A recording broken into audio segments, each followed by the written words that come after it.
Hi guys, video में बात करेंगे अदानी ग्रुप और बाजार के बारे में। गाइस, आज आपको पता है कि बाजार में किस तरीके से जो बाउंस बैक है वो किया है। एंड बाजार के पीछे पीछे जो अदानी ग्रुप है उसमें भी टोटली जो सभी कंपनियां उन्होंने अच्छा काम किया है।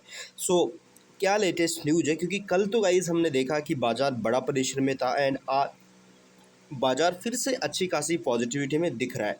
क्या वजह है यहाँ पे? तो गाइस मैं पूरी चीज़ें डिटेल में एक्सप्लेन करने जा रहा हूँ। किस तरीके से आरबीआई अभी के टाइम हमारे मार्केट को ऊपर खींचने का काम कर रहा है, किस तरीके से ईरान इजराइल जो वॉर है वो भी यहाँ पे ख़त्म होने के कगार पे खड़ा हुआ है। एंड आज क्या अपडेट है उसको लेकर, क्रूड ऑयल की प्राइस क्या है, अदानी ग्रुप ने आज कौन सी डील करी है जिसकी वजह से अदानी ग्रुप ने आज ऐसा परफॉर्म किया है, तो वो सब अपडेट हम आज इस वीडियो में फुल्ली डिटेल में जानेंगे। सो इम्पॉर्टेंट गाइस कि ये जो वीडियो है टोटली एजुकेशन पर्पज़ के लिए रहेगी। सो प्लीज़ आप किसी भी डिटेल मतलब किसी भी निर्णय या किसी भी कोई भी फैसला लेने से पहले एक बार अपनी रिसर्च कर लीजिएगा, क्योंकि गाइस शेयर बाज़ार में इन्वेस्टमेंट जोखिम से भरा हुआ है। तो उस जोखिम को देखते हुए प्लीज़ अपनी रिसर्च करेगा। सो सबसे पहले गाइस मैं बात करूंगा अदानी ग्रुप के बारे में। तो अदानी ग्रुप को लेकर एक बड़ी अपडेट है जिसमें 3050 करोड़ रुपए की कुछ डील को लेकर अपडेट आ रही है। तो इस डील के बारे में थोड़ा मैं आपको अच्छे से समझाता हूँ, डील क्या है, खबर क्या है। तो देखिए, अदानी एनर्जी सॉल्यूशन ने 3050 करोड़ रुपए की इंडल स्मार्ट मीटर जो अधिग्रहण है, जो योजना है उसको लेकर खबर आई है, जिसमें अदानी एनर्जी सॉल्यूशन के शेयर की कीमतों में एक महीने में 16% तक का जो पॉजिटिव डेटा है वो देखा गया है। एंड पिछले 3 महीने में अच्छा खासा जो डेटा है वो नज़र आया है। साथ ही साथ अगर आप देखोगे 1 साल का है एंड पिछले 3 साल का भी है, तो अराउंड हमें अच्छी खासी परफॉर्म कंपनी की तरफ से दिखी है। बट अगर देखा जाए तो अदानी एनर्जी सॉल्यूशन ने मंगलवार को national investment and infrastructure fund यानी कि NIIF और एनर्जी जो यहाँ पे एफिशिएंसी सर्विसेज लिमिटेड के बीच एक स्मार्ट मीटरिंग संयुक्त उद्यम यानी कि Intel smart meter infrastructure private limited में 100% इक्विटी हासिल करना है, यानी कि हिस्सेदारी 3050 करोड़ रुपए में हासिल करने की घोषणा यहाँ पे करी है इस डील को लेकर। सो इसमें देखिए, प्रस्तावित 3050 करोड़ रुपए के तहत इस सौदे में इंटेल स्मार्ट मीटर के 100% इक्विटी शेयर पूंजी का अधिग्रहण और NII जो एफ है उसके पास मौजूद जो यहाँ पे इंटेल स्मार्ट मीटर वैकल्पिक रूप से परिवर्तनीय डिवेंचर का मोचन शामिल है। ये सौदा नियामक और अन्य फर्ता जो यहाँ पे स्वीकृतियों के अधीन हुआ है। तो ये सौदा अदानी ग्रुप करने जा रहा है एंड कंपनी ने कहा है कि यहाँ पे इस अधिग्रहण से 4.7 करोड़ से अधिक स्मार्ट मीटरों का साथ भारत के सबसे बड़े स्मार्ट मीटरिंग प्लेटफॉर्म के रूप में अदानी एनर्जी सॉल्यूशन की स्थिति को मजबूत करेगा। एंड इसमें आगे कहा गया है कि इससे पैमाने की अर्थव्यवस्थाओं, परिचालन, रखरखाव लागतों के अनुकूलन में अदानी एनर्जी सॉल्यूशन के व्यापक ऊर्जा और बुनियादी ढांचे मंच के साथ एक एकीकरण के माध्यम से तालमेल हासिल होने की उम्मीद है। तो अदानी एनर्जी सॉल्यूशन जो काम करती है स्मार्ट मीटरिंग वगैरह का, तो वहाँ से गाइस कह सकते हैं कि कंपनी के लिए यहाँ पे अच्छा हो सकता है, क्योंकि इसमें 4.7 करोड़ अधिक से स्मार्ट मीटरिंग की योजना है। एंड अदानी एनर्जी सॉल्यूशन के CEO यहाँ पे कदरम पटेल है, उन्होंने कहा है कि इंटेल स्मार्ट मीटर का अधिग्रहण हमारी कार्य क्षमता और क्रियान्वयन को बढ़ावा देता है और हमें यहाँ पे प्रौद्योगिकी आधारित समाधानों के माध्यम से भारत के बिजली वितरण आधुनिकीकरण में सहयोग करने में सक्षम बनाता है यहाँ पे। तो ये सारी अपडेट हमें देखने को मिली जिसमें ये जो सौदा है ये शामिल है एंड ये सारी चीज़ें नज़र आ रही है। आप इसके बारे में फुल डिटेल में और सारी चीज़ें यहाँ पे पढ़ सकते हैं।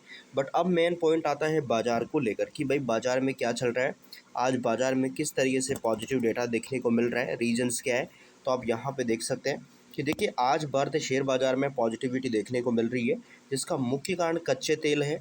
कच्चे तेल की कीमतों में गिरावट, मिडिल ईस्ट में यहाँ पे जो तनाव कम होने की उम्मीद, तो इन सारी चीज़ों के बीच हमें ये चीज़ें देखने को मिल रही है। एंड सबसे मेन चीज़ की बैंकिंग सेक्टर, तो आरबीआई ने, रिजर्व बैंक ने विदेशी मुद्रा स्वेप यानी कि फॉरेक्स स्वेप सुविधा फेस करने के बाद बैंक निफ्टी में लगभग 2% तक का पॉजिटिविटी डेटा देखा गया है। तो अब आप इसको ठीक से डिटेल से थोड़ा समझ लीजिए। देखिए, इजराइल मतलब ईरान इजराइल युद्ध विराम, तो भारत में मतलब बाजार में सबसे बड़ी तेज़ी की वजह इसको बताया जा रहा है। देखिए, राहत भरी खबर है कि मीडिया रिपोर्ट्स के मुताबिक ईरान और इजराइल एक दूसरे पर सीधे हमले रोकने मतलब सीज फायर यहाँ पे करने पर सहमत हो गए हैं। एंड इससे पिछले कई दिनों से चल रहा जो युद्ध है वो ख़त्म होने का जो डर है, यानी कि जो युद्ध का डर है वो ख़त्म होता हुआ दिख रहा है। वैश्विक राहत की यहाँ पे सांस ली है निवेशकों ने।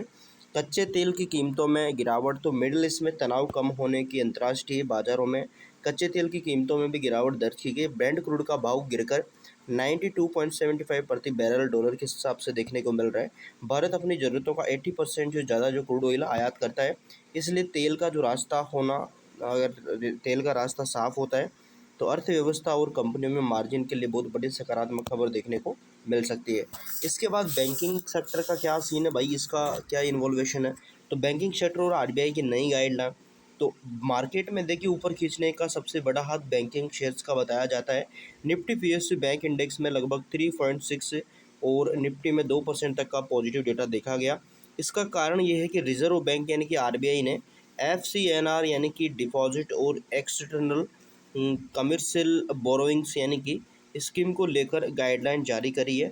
इससे बैंकों को विदेशी फंड जुटाने में आसानी होगी और भारतीय बैंकों को विदेशी मुद्रा डिपॉजिट के जरिए 40 बिलियन यानी कि तकरीबन 40 अरब डॉलर तक मिलने की उम्मीद है यहाँ पे।